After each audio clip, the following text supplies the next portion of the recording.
E agora que a gente fala um pouquinho de posicionamento ou reposicionamento, conta pra gente um pouquinho. Olha, o posicionamento, ele é uma ferramenta importante, né, dentro das ferramentas de marketing, para você transformar a sua marca numa marca competitiva, a sua empresa, né, obter rentabilidade. Aliás, competitividade é um riqueza aqui no programa, né? Então esse é um ponto importante. O posicionamento foi definido mais ou menos em 1969, se não me engano, pelo Jack Trout, né? E diz respeito ao que imagem, né, que identidade eu vou colocar na cabeça, no coração do meu cliente. A imagem de marca é um exercício constante de comunicação. Eu não sei, tem muitas empresas que acham assim, comunicação não é tão importante no meu negócio e tal. É sim, em todos os ramos de negócio, comunicação é fundamental. E para você garantir uma eficiência, uma produtividade na comunicação, existe essa ferramenta que é o posicionamento. Então, assim, é uma decisão onde você vai definir o público-alvo, a categoria onde você vai competir, onde você vai ser comparado com os outros concorrentes, e aquele elemento de diferenciação que você quer colocar na mente e no coração dos clientes. Muito bem. E, Gilmar, eu acho que a gente já tem um vídeo, então, da Mercedes aí para os nossos qualinautas assistirem. Só o som aí, pessoal da Switcher.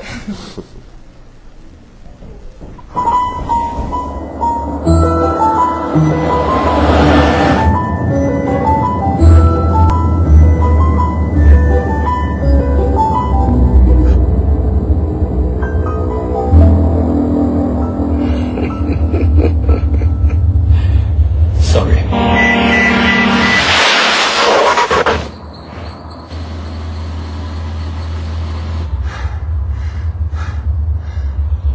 Sorry.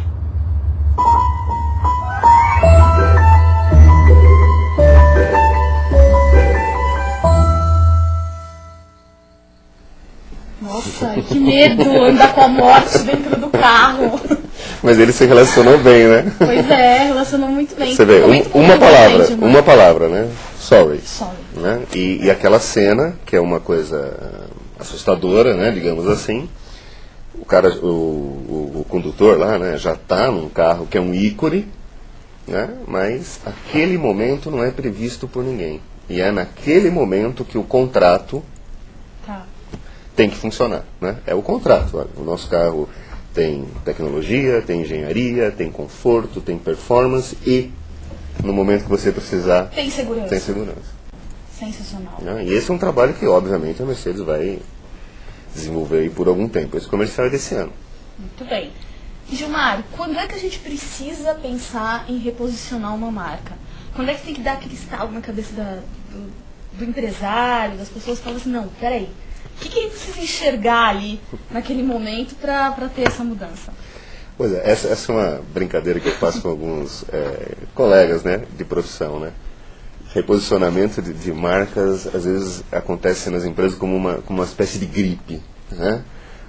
A gente até brinca, trocou o gestor, trocou o administrador de marca, porque reposicionar a marca. Não é assim. Muitas vezes, o sucesso, né, da marca está em manter a posição conquistada. Na maioria das vezes, assim. Agora, quais os sinais? Né? As empresas que se conectam com os seus clientes de maneira contínua, né, de maneira autêntica, começam a perceber que o cliente manifesta algumas insatisfações, o desejo de ter alguma novidade e tal. Então essas empresas que são conectadas com seus clientes começam a perceber isso, começam a trabalhar isso de uma maneira mais organizada, mais tranquila. Outro sinal grave é a rentabilidade. O posicionamento implica em algumas coisas muito delicadas. Primeiro, perceber esse momento, estar conectado com os valores, né, os hábitos, as atitudes dos clientes, e isso tudo é relativo ao momento que as pessoas vivem, né? E decidir por mudar alguma coisa não é fácil.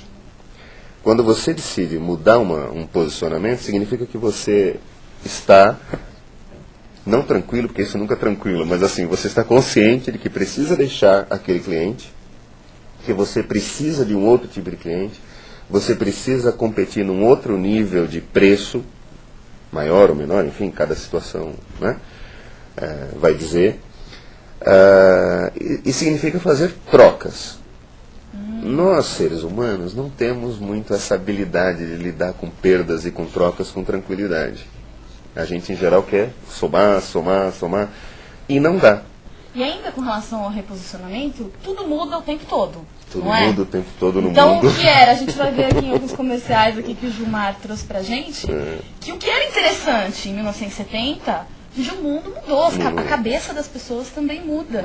Então, isso precisa ser atualizado. Não adianta você tentar, né? Revistas manchete, aquelas propagandas, né? A gente tem que acompanhar o movimento da vida mesmo, do mundo. Olha, isso não é uma coisa nova. Né? Isso vem desde um filósofo grego 600 anos antes de Cristo, chamado Heráclito, né? Que colocou isso, né? Que a única coisa permanente no universo é o movimento, é a mudança. Isso, né? Então, em 5.000 anos, 6.000 anos de história não mudou, continua assim. A questão é que a nossa compreensão dos momentos, a nossa compreensão das coisas está cada vez mais sofisticada, né? Porque as coisas também estão cada vez mais complexas. A tecnologia mudou muito nesse tempo todo, mas essa necessária conexão precisa ser mantida.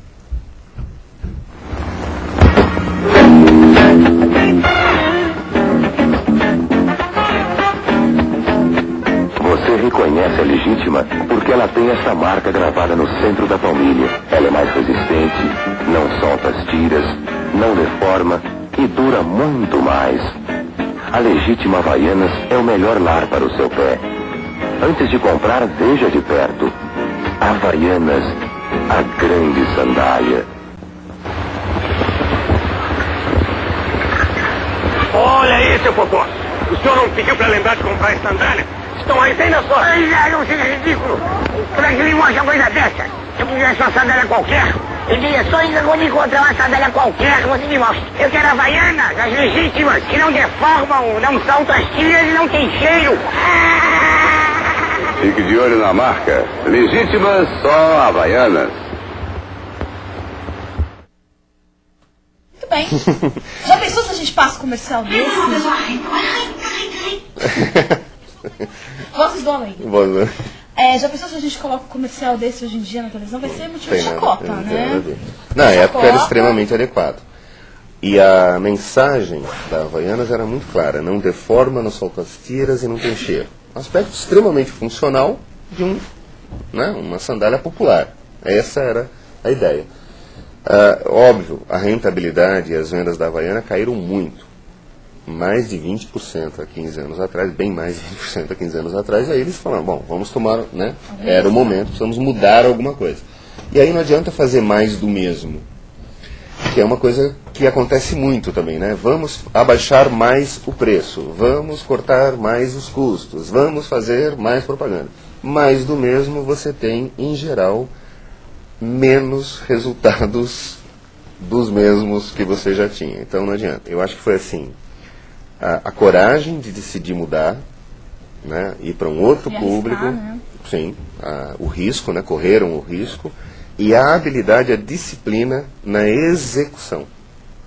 15 anos, né, inovando o design, mandando a mesma mensagem. É importante a gente colocar que além de arriscar e de tomar essa decisão, foi feito um estudo muito grande, né? Então não é só você arriscar, não, eu acho que vou mudar meu posicionamento, eu vou, enfim, reposicionar minha marca. Eu acho que, né, foi feito um estudo enorme, acredito eu, para hoje em dia ser essa Havaianas, que hoje em dia é reconhecido mundialmente. É isso mesmo, Sandra. Acho que são 3 pontos fundamentais. Primeiro, um cuidadoso diagnóstico da situação. Né? Segundo, tomar uma decisão com coragem, com habilidade.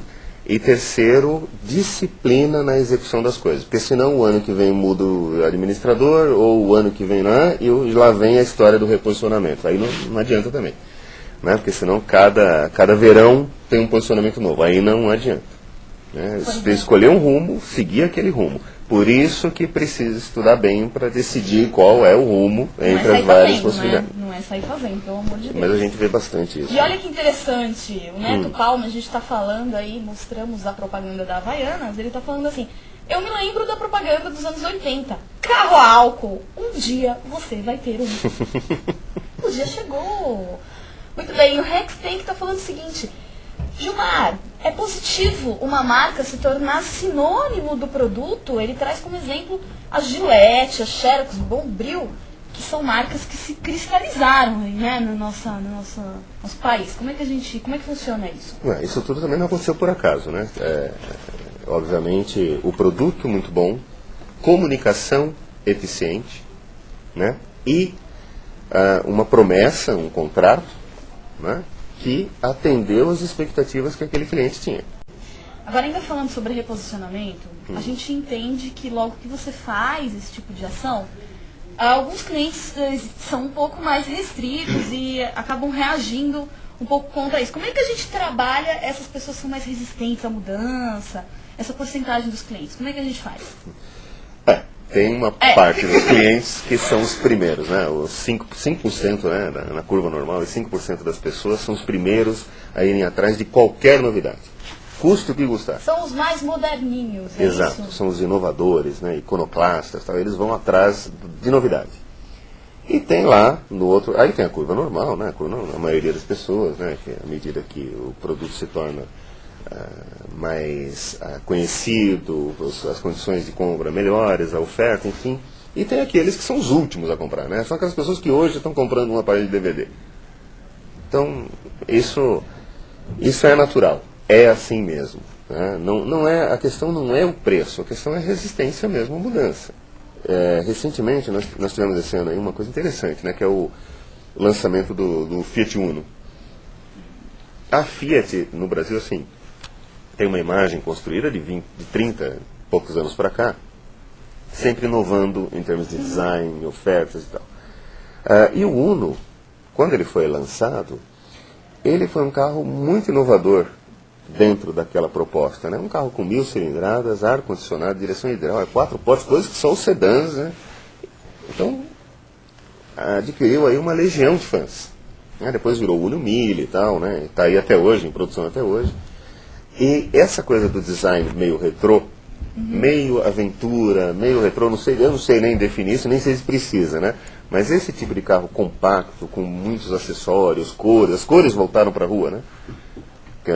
A ditadura do preto, prata e branco, com suas variações, né? Parece que está chegando ao fim, né? Então as ruas estão voltando a ficar coloridas com esses carros compactos, com conforto, com design, e as pessoas estão gostando. Né? E o nome Uno se refere a tudo isso que o Uno entregou há tanto tempo atrás e continua agora entregando. Mas tem pessoas que, por exemplo, gostariam que tudo isso fosse no seu Mille. Né? É verdade. E aí você tem uma parte das pessoas resistentes. Eu já ouvi em resistentes. algumas redes sociais, alguma coisa assim, falando sobre o Uno, pessoas falam assim: Deus que me livre, eu vou correr agora lá na Fiat para ver se eu consigo comprar ainda a versão anterior. Que, pelo amor de Deus, odiaram. Então, quer dizer, tem realmente essa parcela mais resistente. É complicado trabalhar. Agora, veja esse só, público, né? Mas aí que entra aquela parte de risco do administrador de marketing, né? Escolher, né? Eu escolho continuar vender 5.000 carros por mês, sei lá, né?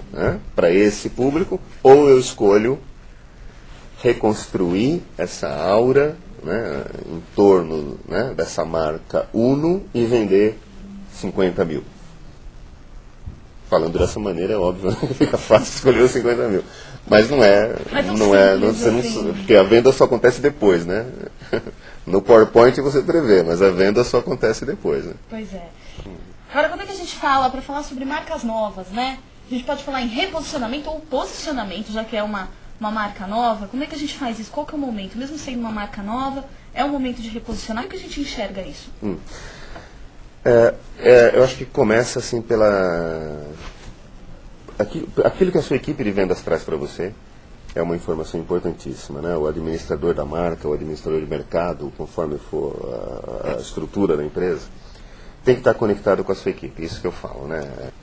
Segunda informação, o administrador da marca tem que viver no ponto de venda, tem que viver na loja, tem que viver na rua, tem que viver no site se a venda for eletrônica, enfim, tem que ter essa observação de campo.